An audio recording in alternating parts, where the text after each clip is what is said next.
Avant d'aller rencontrer en direct Jean-Luc Bartoli, j'aimerais vous lire quelques mots de son livre, parce que si j'ai choisi d'aller voir ce guérisseur, c'est justement parce qu'il se démarque de tous ceux qui utilisent ce que certains appellent un don pour contrôler ou pour impressionner des personnes. Voici ce qu'il dit. « Je ne guéris rien. Je ne fais que transmettre une énergie que je capte et que je reçois. J'insuffle une énergie nouvelle dans le corps du patient, grâce à laquelle il va retrouver le chemin de la guérison. S'il le peut, et si cela est véritablement la voie qui lui est destinée. Allons vérifier si tout cela est vrai. » Je pense que le plus adapté par rapport à ma pratique, c'est le terme énergéticien. Énergéticien parce qu'en fin de compte, ça reflète plus, quelque part, le cadre dans lequel on intervient. Je rappelle simplement deux choses. Notre rôle en tant qu'énergéticien ou thérapeute tout court, c'est de pouvoir permettre aux gens qui viennent nous rencontrer, de rééquilibrer leur énergie pour que leur corps fonctionne le mieux possible, et de leur apporter de l'énergie dans le cas où il en manque. C'est une activité qui est très simple, sauf qu'aujourd'hui, comme il n'y a pas de cadre d'institué, il n'y a pas un cadre très clair, on est reconnu sur le plan fiscal, mais on n'est pas reconnu du tout sur le plan de ce qu'on peut apporter aux gens. À savoir qu'il y a énormément de gens qui font le même métier que moi. Il y a les gens honnêtes et les gens malhonnêtes.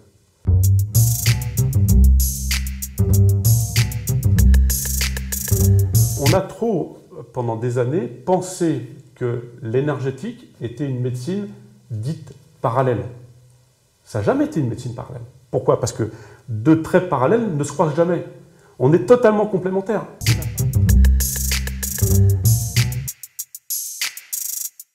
Toute énergie, tout ce qui nous entoure est énergie. L'énergie que je capte et que je transmets, c'est la même énergie qui aujourd'hui permet aux arbres de prendre de l'ampleur, permet à la pelouse de pousser, permet aux fleurs, aux animaux de vivre. On respire du prana, on respire de l'énergie vitale. Cette énergie vitale, c'est ce qui nous permet de tenir debout. Si on nous coupe de l'énergie vitale, d'ailleurs on peut arrêter de manger pendant un certain nombre de temps, on peut arrêter de boire pendant un certain nombre de temps, on ne peut pas arrêter de respirer pendant un certain nombre de temps.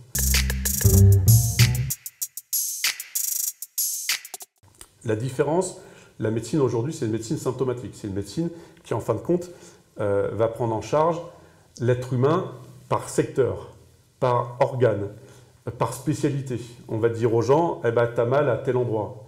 Le problème, c'est que des fois, on a un symptôme à un endroit qui est lié à une perturbation énergétique à un autre. Quand on a une flaque d'eau en bas des marches, la médecine, elle va venir éponger la flaque d'eau. Moi, je vais me décarcasser pour aller essayer de fermer le robinet qu'au 15e étage. On va essayer de trouver, et des fois, c'est pas possible, on n'arrive pas à le faire, on va essayer de trouver la cause véritable du problème. Moi, je considère que l'être humain, c'est quelque chose de global. Et il faut impérativement qu'il y ait une osmose entre le corps physique, qui concerne toute cette matière qui nous anime, le corps énergétique, qui est une enveloppe énergétique qui est autour de nous, avec une énergie qui circule de la tête aux pieds, qui rappelle très bien le caducée que tous les médecins ont sur leur cadre professionnel. Vous savez, l'axe central, après, avec les deux serpents, qui en fin de compte se croisent sur les 7 centres d'énergie. Notre corps physique considère que c'est la jante. Le corps énergétique, ce qui est autour, c'est la chambre à air. Et après, on a un corps émotionnel qu'on peut considérer comme notre pneu. Quand on dit qu'on est en train de déraper, ou on dit, tiens, lui, il a déjanté, ou qu'on se sent regonflé à bloc ou diminué, bah, ce n'est pas des mots qui n'ont pas de sens. Il y a des prédispositions. Déjà, quand on fait le métier que je fais, il faut absolument aimer les gens, vouloir leur rendre service. Si on a vraiment l'énergie qui est là, qui est disponible, qu'on capte et qu'on transmet, parce qu'en fin de compte, c'est simplement ça. On capte une énergie qu'on transmet.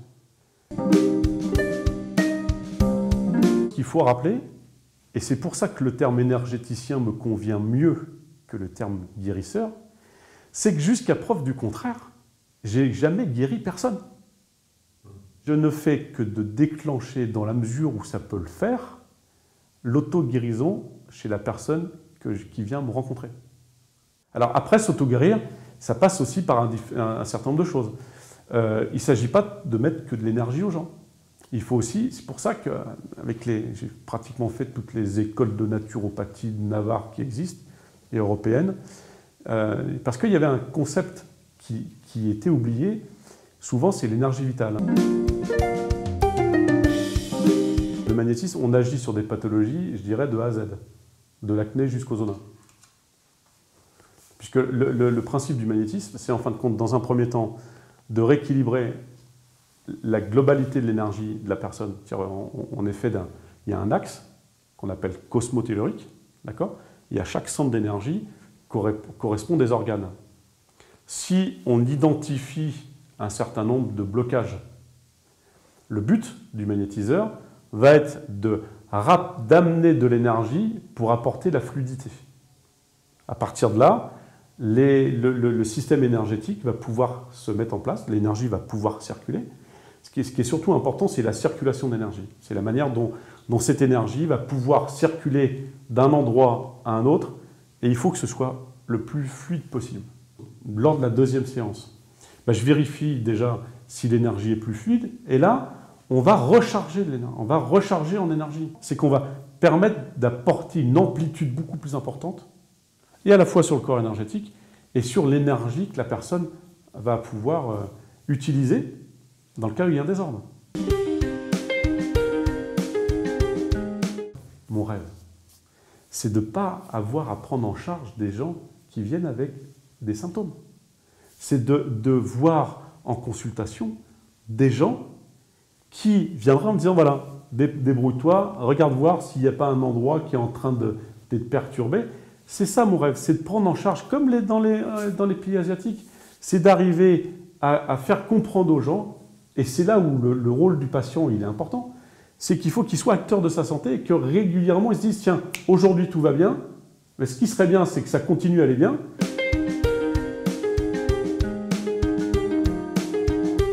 Conseil de bon sens, c'est déjà avoir de bonnes pensées. C'est déjà avoir une activité régulière. C'est déjà essayer de s'alimenter correctement. D'accord ? Mettre de l'énergie à quelqu'un qui va s'alimenter d'une manière complètement catastrophique, c'est du non-sens. Il y a une chose qui est simple, et vous savez très bien, c'est que pour moi, l'activité physique, c'est quelque chose qui est primordial. Et des fois, simplement en faisant un réglage d'hygiène alimentaire. Je ne suis pas diététicien, je ne suis pas nutritionniste, mais simplement quand on pose des questions de bon sens, quand on a certaines réponses et quand on voit l'état dans lequel sont les gens, et qu'on modifie un peu l'énergie, qu'on essaye de booster les gens en leur disant, mais attendez, il va falloir reprogrammer un petit peu le GPS là, parce que vous n'avez pas tellement d'objectifs sur du court, du moyen ou long terme.